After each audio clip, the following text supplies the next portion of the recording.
Good morning students. हम virus से होने वाले रोगों के बारे में पढ़ेंगे। सबसे पहले वायरस मनुष्य में होने वाले रोग, पशु पक्षियों में होने वाले रोग, जिनमें से 100% क्वेश्चंस आते हैं वायरस में। ओके, ज़्यादा टाइम ना लेते हुए हम स्टार्ट करते हैं। Topic virus.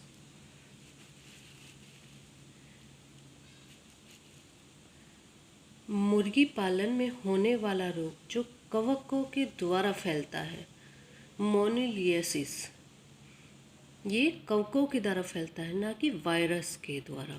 ओके। मुर्गी पालन में अन्य रोग जो वायरस से फैलते हैं उनके नाम है मुर्गी चेचक, रानीखेत, कोराइजा, अतिसार, एस्परजिलोसिस। नेक्स्ट, पॉक्स रोग। चिकन पॉक्स सुना होगा, छोटी छोटी बारीक बारीक फेस पे फुंसियाँ वगैरह हो जाती हैं मनुष्य में, और पशु पक्षियों में, पशुओं में होता है, भेड़ में होता है, बकरी में होता है, मनुष्य में कहाँ से? फेफड़ों की वजह से, पॉक्स रोग। अब है रिएंडर पेस्ट रोग। ये भी विषाणुओं के द्वारा यानी वायरस के द्वारा ही होता है। पशु, भेड़, बकरी, मनुष्य सब में होता है। मनुष्य में होता है प्लीहा में। नेक्स्ट है मुंह पका व खर पका रोग। मुंह पका व खुर पका रोग, इसे किसने बताया था? लाफलर तथा फ्रांस वैज्ञानिक ने बताया था। ये पशुओं में, पशुओं के पैरों में देखा होगा आपने, मुंह में होता है ये मुंह पका रोग और खुर पका रोग होता है पशुओं में, सुअर में। और ये किस वजह से होता है? सुअर में लैरिंक्स में। डर्मेटाइज, ये होता है वायरस का, ये भी वायरस के द्वारा ही होता है, स्किन पे, त्वचा में। क्षय रोग यानी टीबी, ये जीवाणुओं के द्वारा होता है, ना कि वायरस के द्वारा। मनुष्य में होने वाले रोगों के बारे में बता रहे हैं, जिनमें जीवाणु, कवक, वायरस सभी के द्वारा जो रोग होते हैं, सभी रोग है इसमें। एंथ्रेक्स जीवाणुओं द्वारा। हाइड्रोफोबिया, ये इम्पोर्टेंट है, बहुत ज़्यादा इम्पोर्टेंट है, इसे प्लीज़ अच्छे से लर्न करें। हाइड्रोफोबिया, रेबीज, अर्कज रोग, ये विषाणुओं द्वारा होता है। इसकी खोज की थी लुई पास्चर ने। अब कुछ इम्पोर्टेंट वैज्ञानिक थे। आर.एल. सिमर 1959 में एक विषाणु जो एकल कुंडलित यानी सिंगल स्टैंडर्ड डीएनए युक्त कॉलीफेज में 5x175 की खोज बीपी,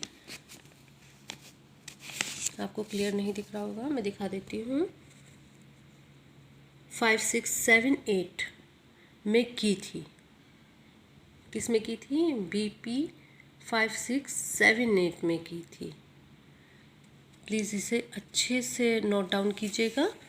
अब आते हैं हम पादपों में होने वाले रोग, जो वायरस और वायरस वगैरह या माइकोप्लाज्मा के द्वारा होते हैं। इनमें सबसे स्टार्टिंग करते हैं पोटैटो स्पिंडल ट्यूबर रोग। ये वायरस से नहीं होता है, वायराइड से होता है। ये जो हमारा फ्री होता है, स्वतंत्र आरएनए से उत्पन्न होता है, ना कि डीएनए से। किससे उत्पन्न होता है? स्वतंत्र आरएनए से। तंबाकू का मोज़ेक रोग वायरस के द्वारा। केले का बंची टॉप रोग, ये भी वायरस। टोमेटो में पत्तियों का ऐंठन होता है, वो भी वायरस। आलू मोज़ेक रोग वायरस। गन्ने का मोज़ेक वायरस। आलू की पत्तियों का मुड़ना वायरस। मूंगफली का रोजेंट रोग वायरस। गन्ने का रतुनिस्टंट वायरस। नींबू का ट्रेस्टेजा वायरस के द्वारा। पपीते का कुंजितपर्ण रोग वायरस के द्वारा। भिंडी का पीपली नाड़ी मोज़ेक रोग, ये भी वायरस से होता है। चुकंदर का ऐठा हुआ सिरोसिस भाग, ये भी वायरस। तर्ण समान विरोह जो गन्ने में होता है, क्या होता है, तर्ण समान विरोह करने में, ये भी वायरस। तिल का फिलोडी रोग वायरस, सरसों का मोज़ेक रोग, ये भी वायरस से होता है। बादाम रेखा पैटर्न रोग, ये भी वायरस में होता है। बादाम में लाइन नहीं पड़ जाती ना, ये भी वायरस होता है। नींबू का नाड़ी का उतन क्षय रोग, ये भी वायरस के द्वारा होता है। आज हमने वायरस के बारे में आपको सभी प्रकार का बताते हैं, जो मनुष्य में वायरस रोग होते हैं और पेड़ पौधों में होते हैं। इनमें से एक क्वेश्चन 100% आता है। नेक्स्ट क्लास में कल को हम जीवाणु यानी बैक्टीरिया के द्वारा जो रोग होते हैं पेड़ पौधों में, उनके बारे में दिखाएंगे। मनुष्य में जो जीवाणु द्वारा होते हैं थोड़ा सा मैं दिखा देती हूँ आपको, जो बैक्टीरिया से होते हैं। कल को हम वो स्टार्ट करेंगे। Okay, good bye, take care.